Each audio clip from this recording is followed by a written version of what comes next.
Vous regardez la RTG Coloma, bonsoir à toutes et à tous, bienvenue dans la grande édition de nos informations. Mais tout d'abord, le sommaire. Un forum international sur la mobilisation et l'utilisation des ressources internes. L'événement se prépare et l'annonce a été faite ce vendredi à Conakry. Et puis, c'est une première en Guinée, la semaine nationale de la citoyenneté. Le ministre Khalifa Gassama Diaby rencontre les ONG locales et internationales.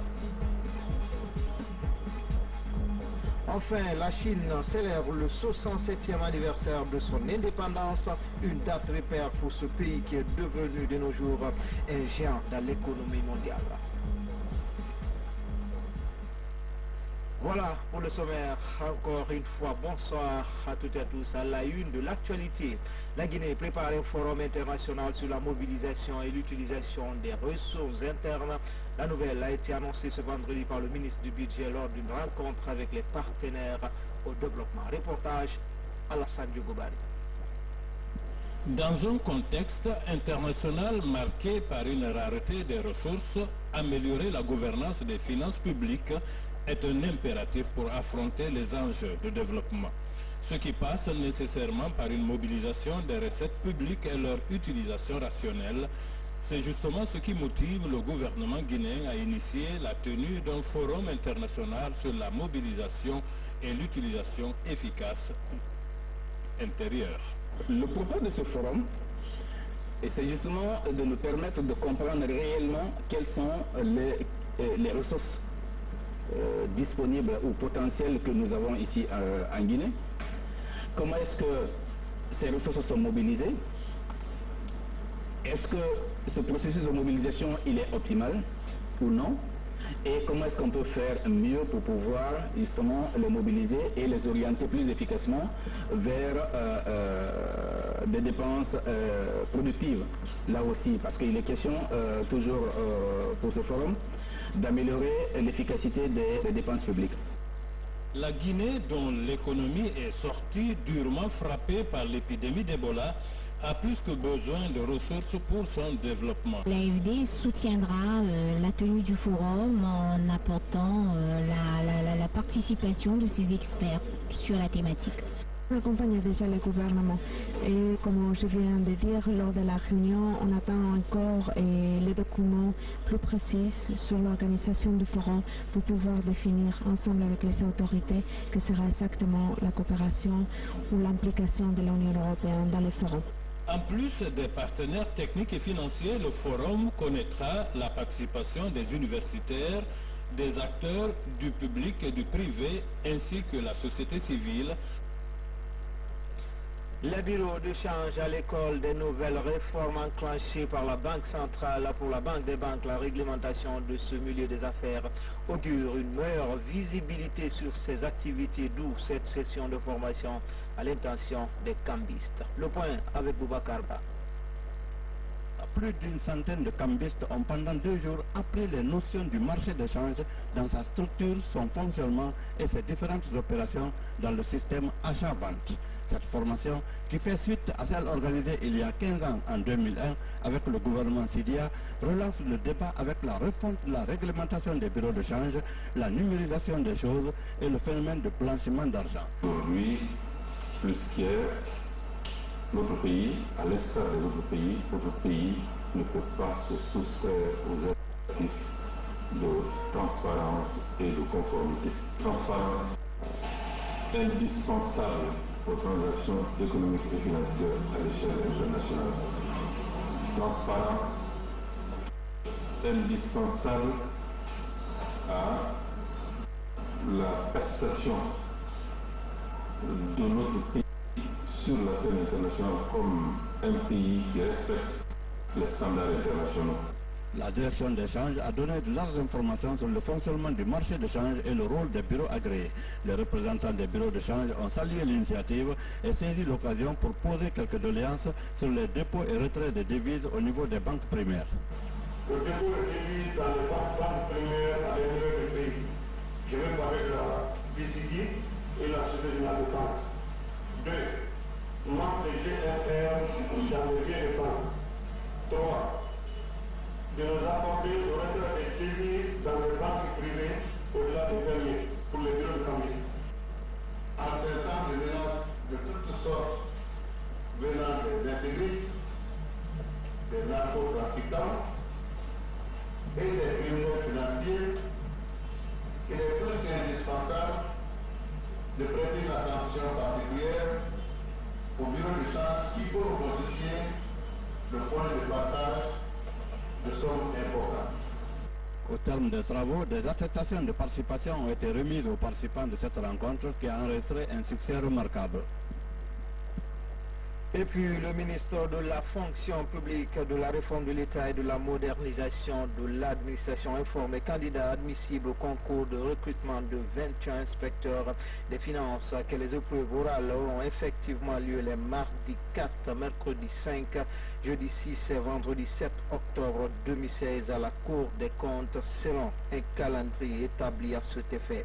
L'appel des candidats est prévu de 7h30 à la Cour des comptes. L'appel des candidats est prévu à 7h30 à la Cour des comptes. Chaque candidat devra se munir d'une pièce d'identité en cours de validité. Le ministre. À présent, cette série d'audiences du chef du gouvernement, Mamadi Youla, a reçu tout d'abord une mission de la Fédération internationale de Ligue des droits de l'homme.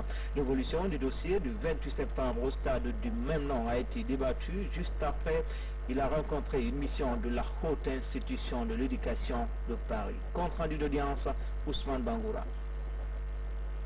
La question de consolidation du processus de réconciliation en Guinée est une préoccupation pour les organisations des droits de l'homme.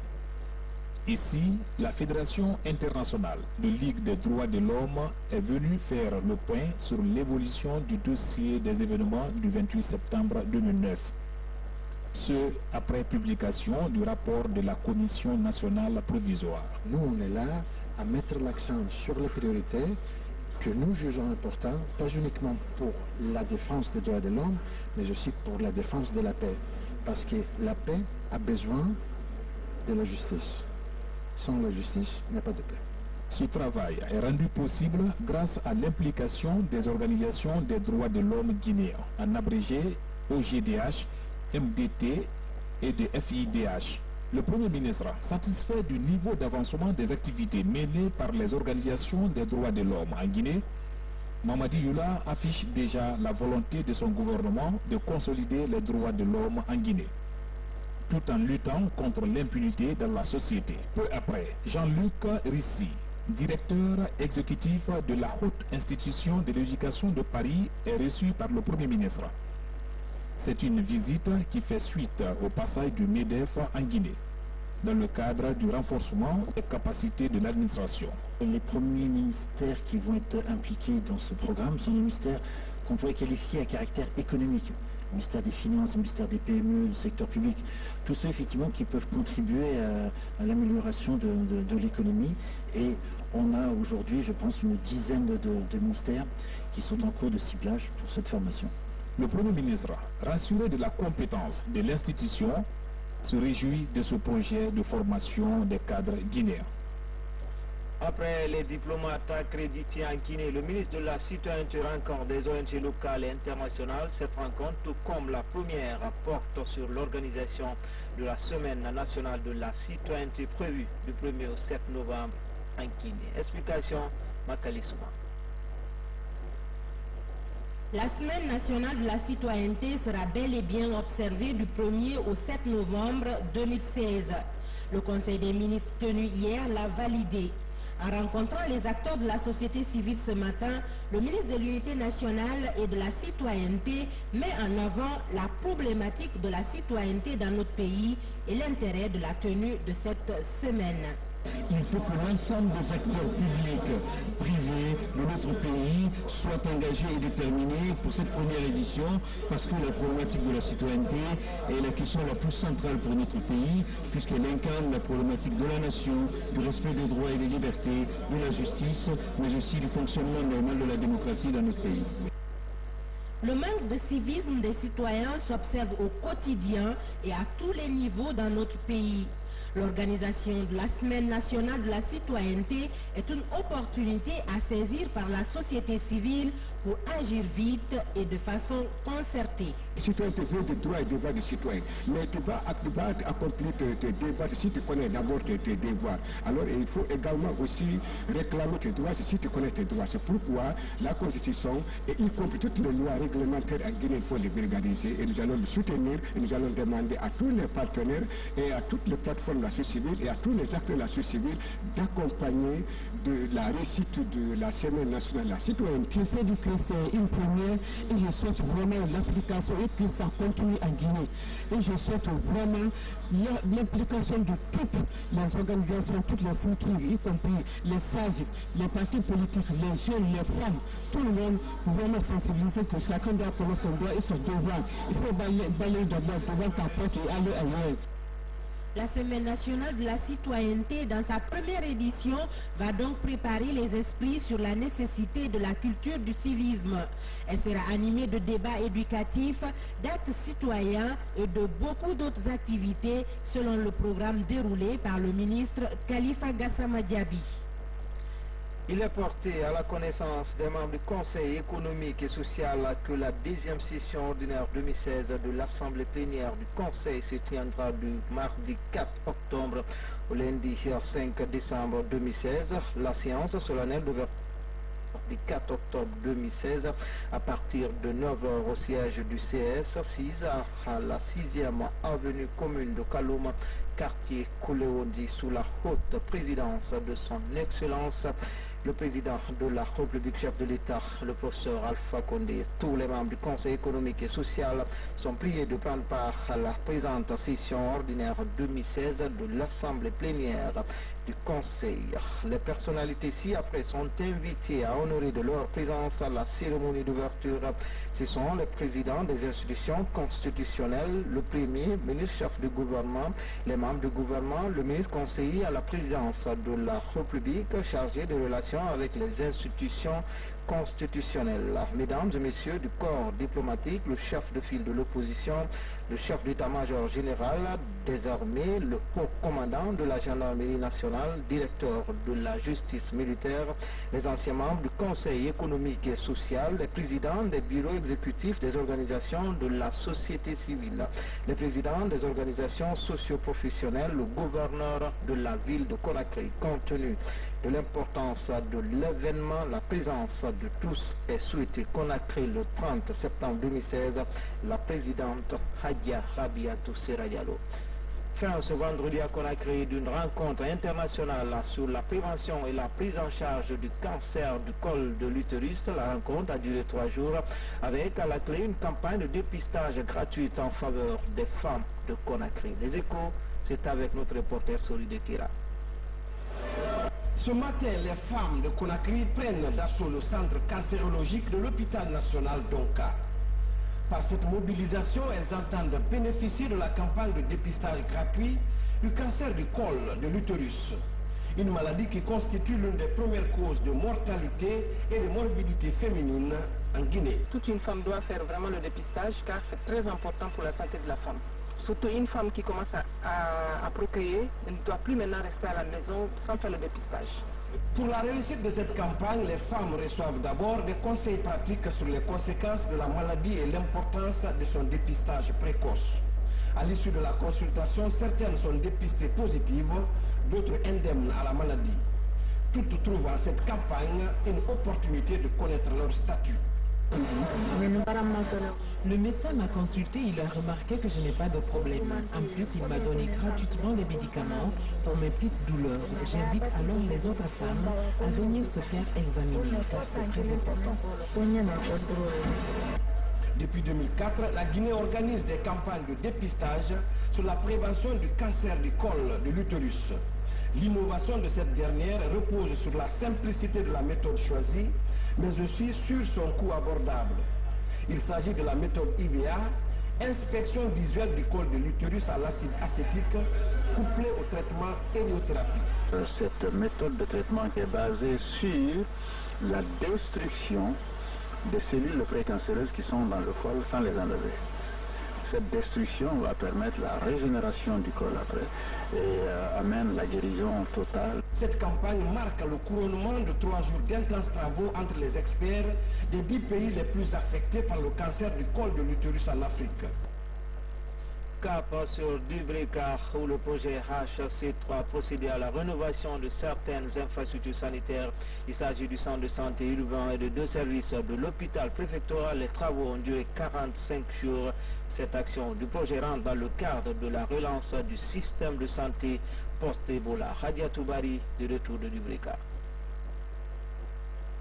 La rénovation achevée, le centre de santé urbain de Dubrika retrouve son éclat d'antan. Construit en 1987, c'est la toute première fois qu'il obtient une touche de peinture. À cela s'ajoute l'installation des climatiseurs, le plafonnage, l'extension de l'unité de vaccination, la réhabilitation du système d'adduction d'eau et l'électrification. Des travaux réalisés à hauteur de 130 millions de francs guinéens.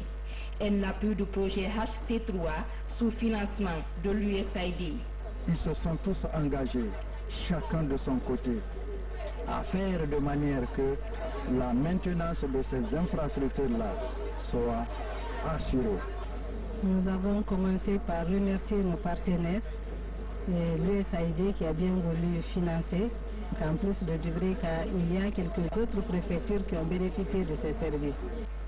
Ce projet de rénovation touche également la maternité et la pédiatrie de l'hôpital préfectoral de Dubrika. 2 services dédiés à la prise en charge effective des mères, des nouveau-nés et des enfants. Nous voulons un peu changer alors cette situation à travers cette stratégie de rénovation. La population va voir sa structure autrement, de façon positive, ce qui, à notre sens, peut les inciter vraiment à fréquenter. Mais nous sommes conscients aussi qu'en touchant les infrastructures, que cela ne suffit pas seulement de faire venir les gens. C'est pourquoi, en plus de la rénovation rapide, nous faisons la formation des prestataires de santé en communication interpersonnelle pour qu'ils puissent vraiment prêter attention à toutes les attentes des usagers. À Dubrika, l'hôpital préfectoral est la seule structure sanitaire à obtenir le symbole étoile d'or.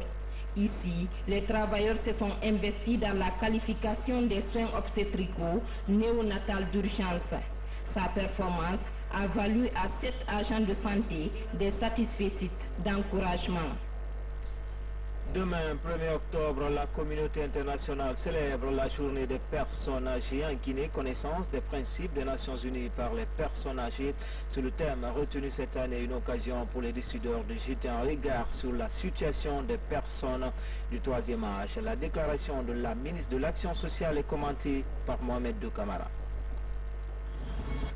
La commémoration annuelle de cette date est une occasion d'attirer l'attention des décideurs et des partenaires sur la situation des personnes du 3e âge.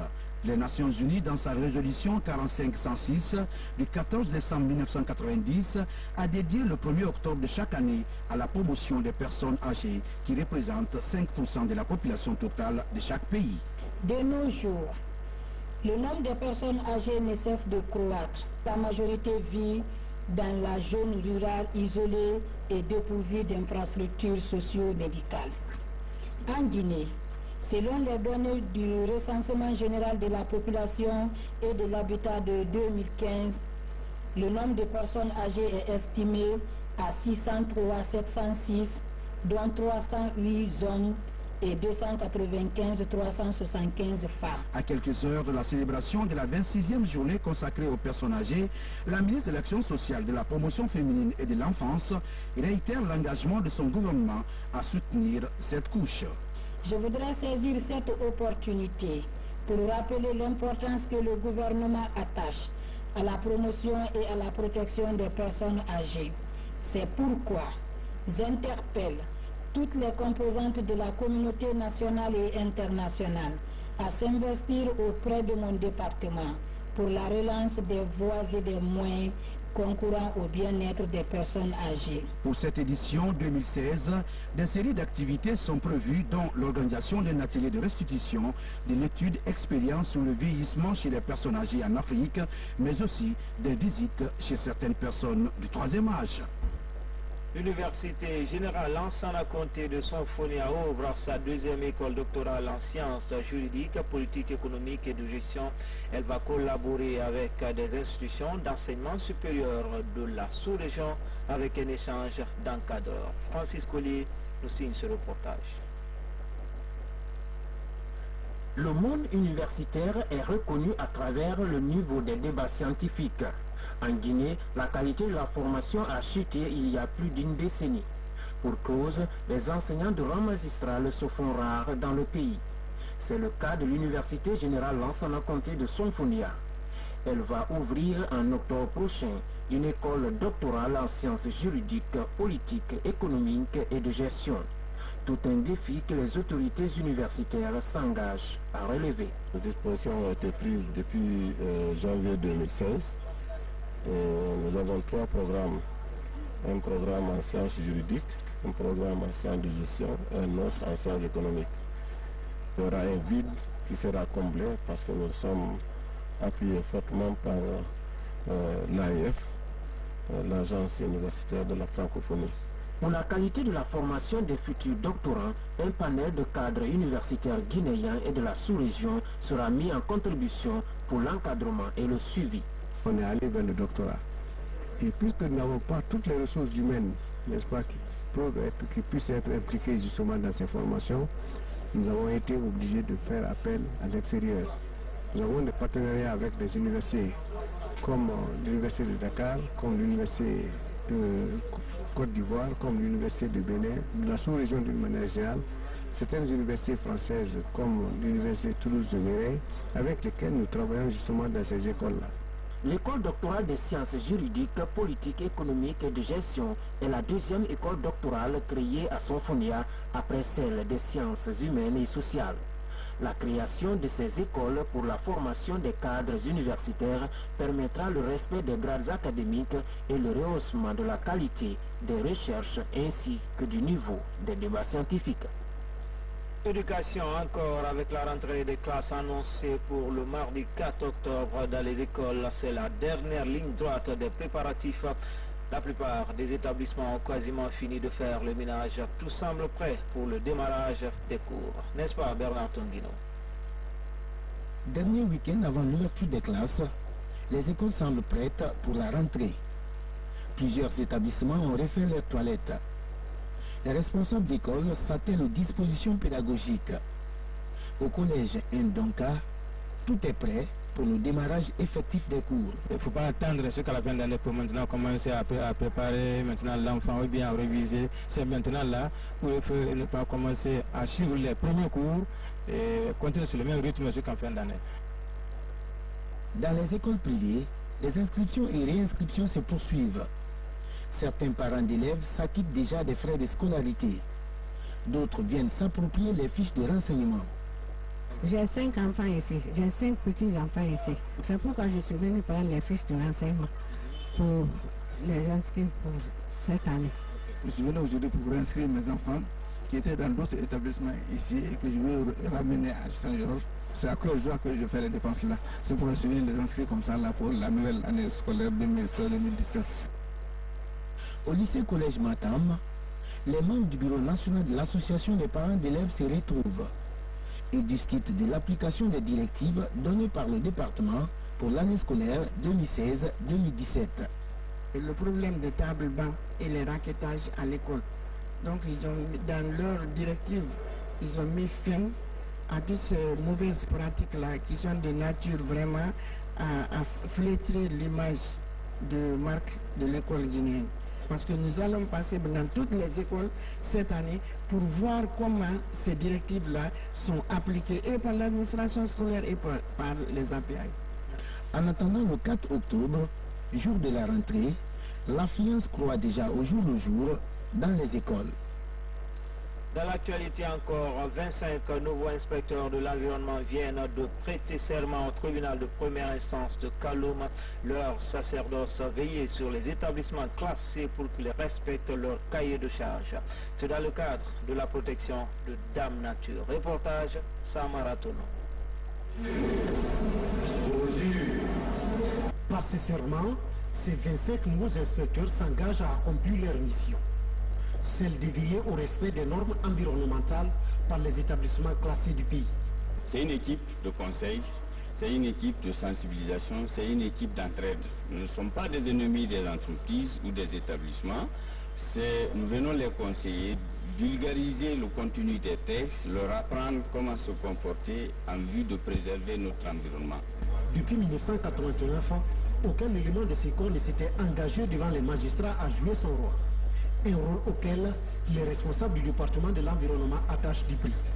Le procureur l'a bien dit, celui qui sera pris en flagrant délit ou ne va pas respecter les obligations qui sont inscrites dans le code environnemental va subir les foudres de la loi. La réinstauration du corps des inspecteurs des établissements classés devra permettre à la Guinée de respecter un certain nombre de ses engagements par rapport à la COP 21, comme la réduction des gaz à effet de serre. De son côté, l'Office national de formation et de perfectionnement poursuit son élan dans le renforcement des capacités des cadres des entreprises qui s'acquittent de leur contribution à l'institution. Des experts internationaux sont recrutés à cet effet après l'écart de MTM Guinée-UMS. C'est au tour des électriciens de l'aéroport de Conakry d'être formés en électricité industrielle, une manière de mieux entretenir les installations aéroportières. Komara Moussa nous signe ce reportage.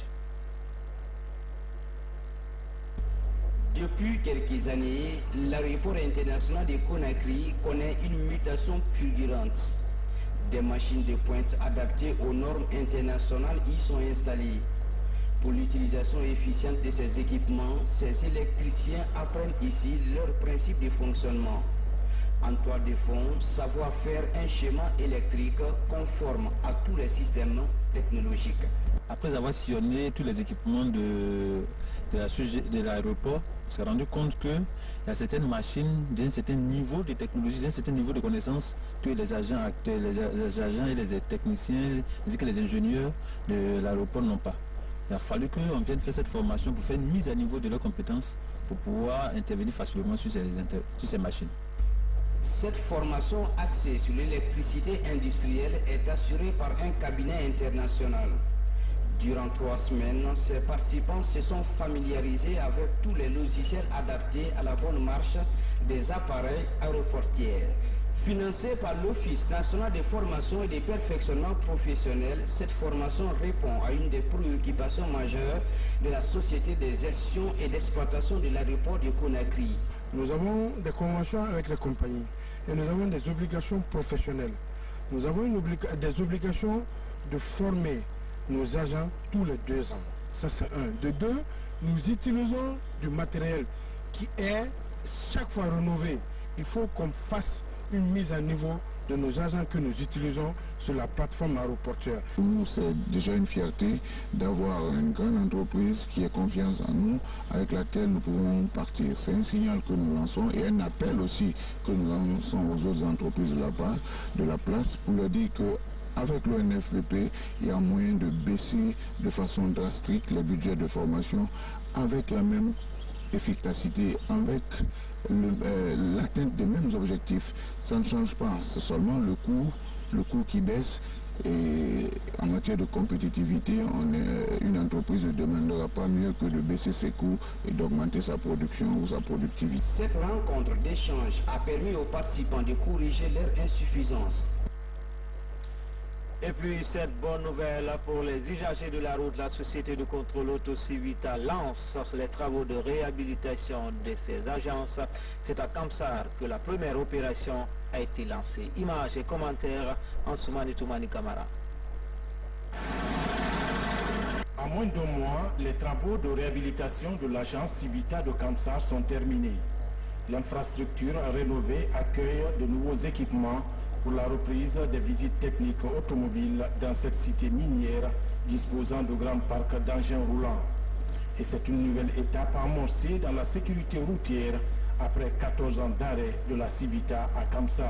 En attendant l'inauguration de cette agence rénovée, les travaux de réhabilitation et d'équipement de la Civita de l'Abbé sont en cours.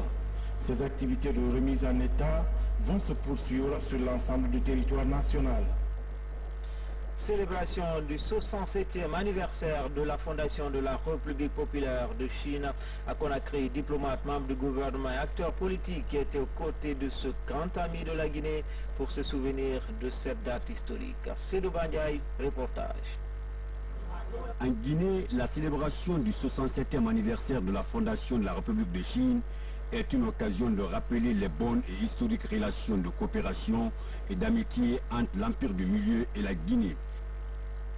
Remonte au lendemain de l'accession de notre pays à l'indépendance. Les deux pays ont partagé heurts et malheurs et se sont toujours soutenus dans l'esprit d'égalité, d'amitié et de sincérité. Et leur coopération dans le domaine politique, économique, culturel, éducatif et sanitaire a été bien fructueuse. Dans les affaires internationales, les deux pays se sont toujours témoignés soutien réciproque et collaboration étroite. Tout cela témoigne que les relations sino-guinéennes sont exemplaires dans la coopération sud-sud. Depuis l'investiture du président Alpha Condé, la coopération bilatérale ne cesse de rapporter de nouveaux fruits. La Guinée est le premier pays de l'Afrique subsaharienne à entretenir des relations diplomatiques avec la Chine. Depuis plus de 50 ans, des liens solides sont entretenus. De nos jours, les fruits de cette relation profitent aux deux peuples. Depuis l'établissement des relations diplomatiques, l'axe de coopération entre la République populaire de Chine et la République de Guinée se renforce davantage. Elle se concrétise par la réalisation du palais Sékou Touré, la RTG Coloma, le stade de Nongo, l'hôpital de l'amitié sino-guinéenne, le barrage de Kaleta, l'octroi de bourses de formation au cadre, la cité internationale Plaza Diamond, l'hôtel Kaloum, le projet de la fibre optique, le lancement du projet de la centrale hydroélectrique de Swapiti et tant d'autres. L'apport de la Chine dans le processus de développement de la Guinée est apprécié de tous, du gouvernement aux leaders politiques. Il y a une coopération fructueuse entre la Chine et la Guinée. Et aujourd'hui, nous sommes tous fiers. Le grand ami de la Guinée est devenu la troisième puissance économique mondiale. Voilà un pays qui a fait une croissance de 10% presque pendant 30 ans. Aujourd'hui, la troisième puissance économique mondiale, c'est la République populaire chinoise. Et c'est un ami de la Guinée. Malgré la conjoncture économique difficile que connaît aujourd'hui le monde, l'économie chinoise se porte bien. Pour beaucoup, la Chine est devenue la première puissance économique du monde. Une puissance sur laquelle l'Afrique peut s'appuyer pour accélérer sa croissance. Et puis, le ministre en charge de la fonction publique et du travail porte à la connaissance des travailleuses, travailleurs et agents des secteurs publics, mixtes et privés que la journée du lundi 3 octobre 2016, lendemain de la fête nationale de l'indépendance, est déclarée férié, chômé et payé sur toute l'étendue du territoire national. Le ministre en charge de la fonction publique et du travail profite de cette heureuse occasion pour souhaiter bonne fête à l'ensemble des travailleurs. Enfin, page noire, la presse guinéenne est en deuil. Alpha Kabine Keïta, commissaire à la haute autorité de la communication, a tiré sa révérence. Cet ancien directeur général de la RTG, décédé ce 27 septembre, a regagné sa dernière demeure ce vendredi après la grande prière que la presse nationale et le peuple de Guinée lui ont rendu un dernier hommage. Le film de l'événement, c'est avec Alpha Yaya Silla. Et consternation ce matin à la morgue de l'hôpital national Ignace Dine. Douleur à la levée de la dépouille d'une des plus grandes plumes de la presse nationale, Alpha Kabine Keïta. Parents, amis et collaborateurs de la RTG et de la HAC étaient là et se sont inclinés devant la dépouille mortelle de ce monument de la presse nationale. La procession funèbre se rend au palais du 25 août, siège de la haute autorité de la communication où le cercueil est exposé. Des funérailles nationales et les voix d'amis et de parents s'élèvent pour témoigner. Oui, Alpha Kabine Keïta n'est plus. La tristesse qui se lit sur les visages depuis ce jour du mardi 27 septembre 2016, où cette terrible réalité s'est imposée à nous, les larmes qui coulent abondamment en buvant nos yeux, la douleur muette parce que grande que nous étreint, témoignent en suffisance de la profondeur et de la sincérité de notre attachement à notre frère, notre ami, notre camarade ici devant nous. Aussi dois-je sortir de ma réserve pour exalter le long et fructueux compagnonnage dont je m'honore et que je me félicite d'avoir eu avec lui. Alors, Alpha Kabiné Keïta, déjà honoré par la noblesse de ses origines, arrive dans une pléiade qui en imposait non pas seulement à la Guinée, mais à l'Afrique entière. Ça, c'était l'époque de la voie de la Révolution. Et puis, il est intervenu en 1984, ce qui est intervenu dans notre pays. Et la voie de la Révolution est devenue la RTG, et la presse guinéenne a muté tout naturellement. Mais qu'on ne s'y méprenne pas, l'Alpha Kabiné Keïta que nous avons connu du temps de la voie de la Révolution, qui était bon, sera encore meilleur du temps de la RTG. Alpha Kabiné Keïta Mbemba, pour les intimes, était un géant du micro, mais aussi un manager admirable et respecté. Rédacteur en chef, directeur de la radiodiffusion nationale, directeur général de la RTG, directeur national de la communication, directeur général de la radio rurale de Guinée, il aura marqué de façon particulière l'histoire de l'audiovisuel et contribué à toutes les étapes de sa mutation dans notre pays. Quand j'étais ministre de l'information, c'était pendant la crise. Et Koloma ne pouvait plus émettre. Et Alpha Kabiné était le directeur général. Nous avons donc décidé de déménager la radio à Boulbiné. Vous savez ce qu'Alpha Kabiné a fait, et je finis par là. Il a pris sa valise, il s'est sauvé de son quartier, il est venu prendre une chambre d'hôtel à ses frais au buffet de la gare. Pendant toute la crise, Alpha Kabiné habitait là-bas. On passait la journée ensemble. Moi, je dormais dans mon bureau. Bouya se faisait ramener par un béret rouge et il revenait très tôt le matin. Et voilà la vie que nous avons menée. Et je voudrais dire toute ma reconnaissance à Alpha Kabiné Keïta. Alpha Kabiné Keïta aura vécu intensément sa vie au service de la presse guinéenne, en un mot du peuple de Guinée. Il laisse derrière lui 2 veuves et 6 enfants dont un garçon, ainsi que de nombreux amis et collaborateurs émus et attristés. Par ma voix, le commissaire et le personnel d'appui de la CAF présentent leurs condoléances à la famille au défunt, à la presse guinéenne, aux associations de presse et au peuple de Guinée, leurs condoléances les plus attristées. Journalistes, techniciens, responsables de médias et amis de la presse sont profondément affligés par la disparition de Alpha Kabiné Keïta. Alpha Kabiné Keïta repose en paix. Alpha Kabiné Keïta, tu as été un travailleur exemplaire. Alpha Kabiné Keïta, tu as été un collaborateur pacifique, réceptif, compréhensif, fraternel, amical, conciliant, soumis aux principes, aux règles de l'autorité administrative. Tu es un modèle.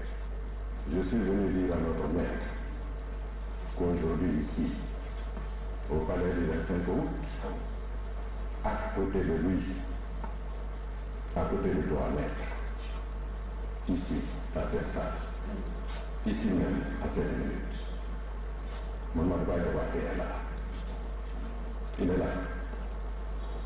Même la gamme est là. Reste à tout de la gamme. Et Michel, Justin Moïla Geneva. Le directeur général qui nous a reçu en 87 est la chef Fatama Condé. Mamadi Condé est là, Mamadi Condé est là. Parce que Mamadi Condé m'entend, même en cette minute. Ils sont là, mais je suis venu te dire qu'ils sont là. Ils ont laissé tout ce qu'ils ont à faire aujourd'hui, en ce vendredi. 30 septembre 2016. Ils sont là. Après la prière de 14 h ce vendredi, Le baobab du micro et le manager modèle Alpha Kabine Keïta est conduit à sa dernière demeure au cimetière de Cameroun. Repose en paix Mbemba, toi qui nous as donné la plume du noble métier.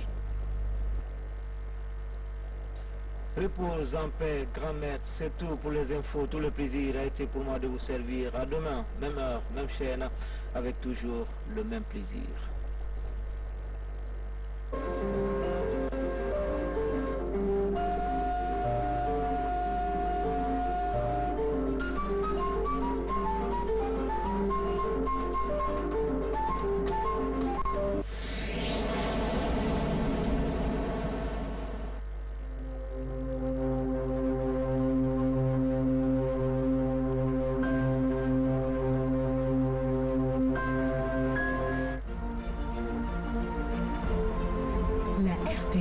Sur la colline la plus célèbre de Conakry. Les caméras et micros sur le monde, les infos de la Guinée et du monde en français et dans toutes les langues du pays. La RTG, l'information, la société, la culture, la santé, le sport. Votre opinion, l'opinion de votre voisin, tous les avis sur la RTG. La parole plurielle, c'est la RTG, votre radio, votre télévision.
Mesdames, Messieurs, bonsoir. Dans notre émission sur la citoyenneté, nous avons parcouru la une des journaux. Une expression a retenu notre attention. Cette expression, c'est la décrispation du climat politique. Pourquoi parle-t-on de décrispation du climat politique? Bien, je crois que le monde entier, avec aujourd'hui la facilitation offerte par les médias, le monde entier dit, j'ai vu cette belle image du président de la République embrassant son jeune frère, le chef de file de l'opposition, M.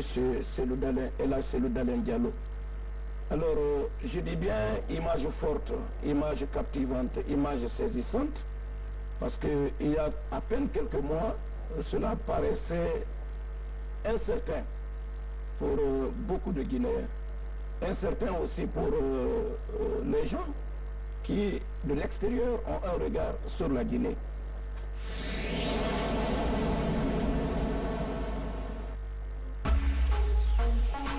Ima kolo mala Guinée nya umfunu minita getema. Kini kini bene, Kulumbure yana bene. La Guinée Nyabonde, Wafa.